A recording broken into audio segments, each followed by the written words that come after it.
Have you ever wondered why a ship sails smoothly across the ocean? It's not just about the strength of the wind or the skill of the crew. The most crucial factor is a clear destination. The same applies to our lives.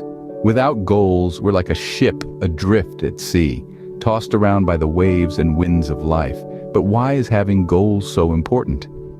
Goals are not merely milestones that we set for ourselves. They are the lighthouses that guide us through the darkest nights and the stormiest seas.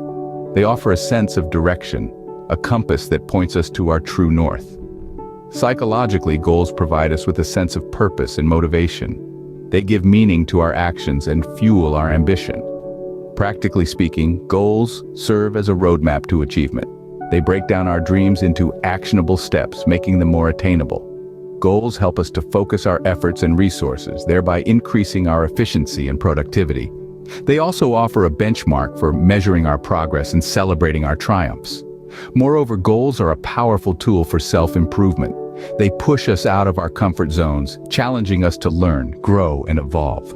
Goals drive us to strive for excellence and to become the best version of ourselves. Now, let's take a moment to recap the main points we've discussed today. Goals are essential for several reasons. Psychologically, they provide a sense of purpose and motivation. Practically, they serve as a roadmap to success, enhancing our efficiency and productivity. They also serve as a tool for self-improvement, pushing us to learn, grow, and evolve. So next time you feel like you're adrift in the ocean of life, remember the importance of having a destination. Set your goals, chart your course, and sail towards your true north. Because without goals, we're merely existing, not truly living. And remember, the journey towards your goal is just as important, if not more, than the destination itself. So, set sail, embrace the journey, and enjoy the ride.